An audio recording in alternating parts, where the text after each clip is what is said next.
Hello, my name is Jessica, and this is my lymphatic presentation. So to start off, we have the male pelvic.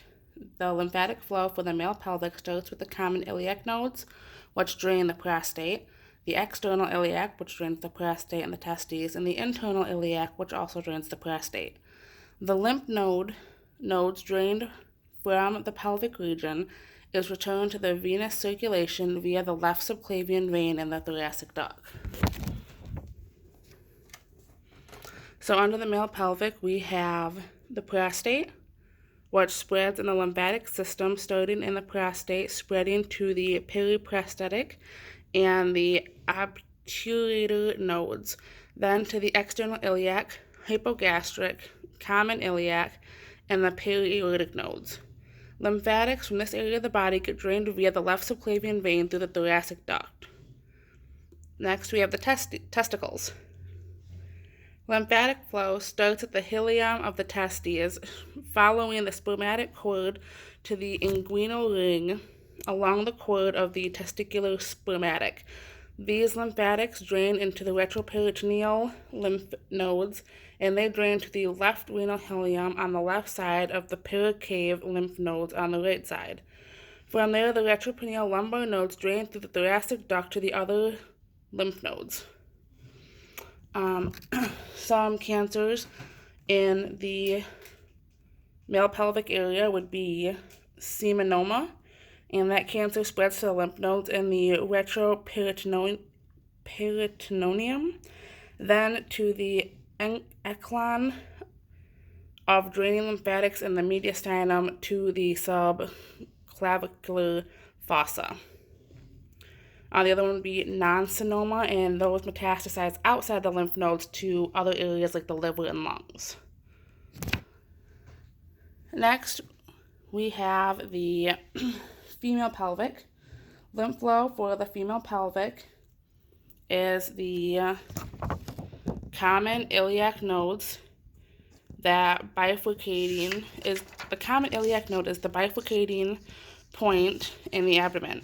These nodes directly drain into the urinary bladder, cervix, and vagina. The common iliac breaks up into the external iliac nodes with the urinary bladder, cervix, vagina, and ovaries, and the internal iliac node, which drains the vagina, cervix, and urinary bladder.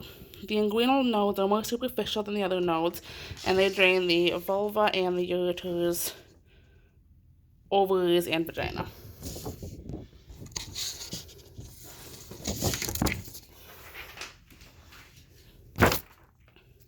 And then down here we have the breast. We have breast cancer, the lymph nodes of the breast. There are three main lymph nodes in the breast. The first one is the axillary lymph node. The axillary lymph node can be broken up into three levels. Level 1 lymph nodes are the most superficial. They are the first stage of drainage from the breast. Level 2 are beneath the muscle. And level 3 are located cranial and medial to the pectoralis minor, and are called the infraclavicular.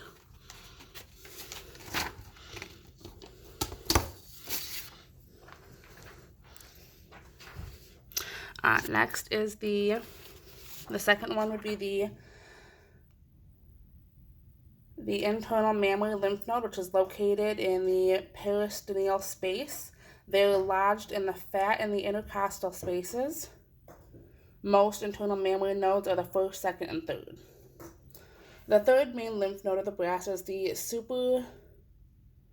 supraclavicular lymph nodes. These lymph nodes are located within the supraclavicular fossa, and these lymph nodes provide drainage for the internal mammary lymph nodes and the axillary lymph nodes. Next up, we have cancer of the lungs. The lymphatic flow of the lungs are the mediastinum and the intrapulmonary channels. The lymphatic flow is influenced by the lung pressure, diaphragm and chest wall movement. Lymphatic drainage of the lungs meets with the cardiac flow of lymph at the carina. Cancer cells can become trapped in lymph nodes and they can continue to grow. They can continue to grow and gather until little bits of them are spread from one lymph node region to another. This form of lung cancer is called regional extension. The cancer has more than likely spread to the central, mediastal, paratracheal, parahilar, and the subcarinal lymph nodes. Next up, we have the head and neck. Most of the head and neck lymph drainage is ipsilateral, except for the soft palate, tonsils, and the base of the tongue, which drain bilaterally. Lymph nodes in the head and neck are either superficial or deep. The superficial nodes are the submental, submandible, buccal, parotoid, mastoid, occipital, superficial cervical, and anterior cervical. These superficial vessels drain lymph from the head, neck, and scalp into the superficial ring of lymph nodes, which drains into the deep lymph nodes. Deep lymph nodes are the peritoneal, thyroid, pretracheal, parotoid, paratracheal, lateral jugular, anterior jugular, jugulogastric, jugulombarhyoid, and the supraclavicular. These drain into the deep cervical lymph nodes and empty into the thoracic duct on the left side and the right lymphatic duct on the right side. Head and neck cancer is like cancer of the lungs. It is regional extension, meaning that it can spread to any and all lymph nodes in the head and neck area. And then lastly, I have the large bowels. Lymphatic flow of the large bowels, I broke it up into 3 sections. So the lymphatic flow for the colon and rectum are the same. The lymphatic spread happens if the tumor has invaded the submucosa layer of the bowel. The initial lymphatic and venous channels of the bowel walls are found in the submucosal layer. Lymph is spread orderly, starting in the perirectal nodes. Lymphatic flow for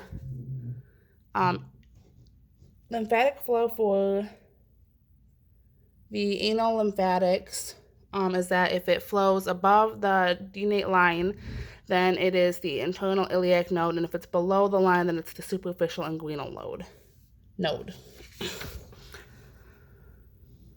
Then I broke this up, the drainage, into 3 separate areas.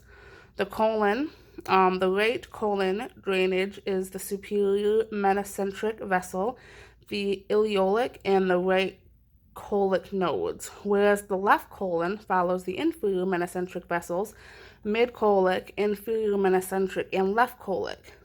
The sigmoid region drains into the inferior metacentric system, but includes the nodes along the superior rectal, sigmoidal, and sigmoidal mesenteric vessels.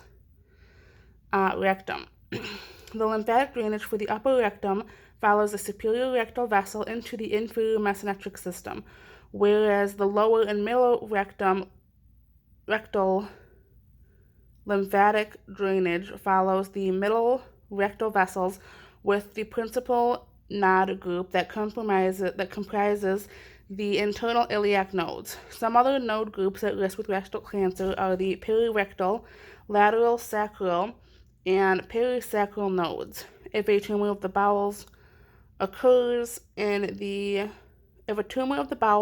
the initial nodes that will be involved for rectal cancer would be the perirectal nodes. For the anus, the lymphatic spread occurs through the perirectal and the anorectal lymph nodes. If a tumor were to extend above the denate line, the lymph nodes at risk are the internal iliac and lateral sacral nodes. If there is a tumor below the denate line, then the inguinal lymph nodes could be involved.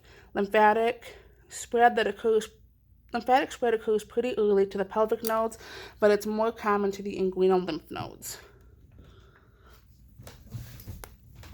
And then this is my person that shows the yellow is the right lymphatic duct, and then all of this other area is the thoracic duct. And those are my lymph, and those are the little lymph nodes that are kind of just all over the place. And that's it. Thanks. Bye.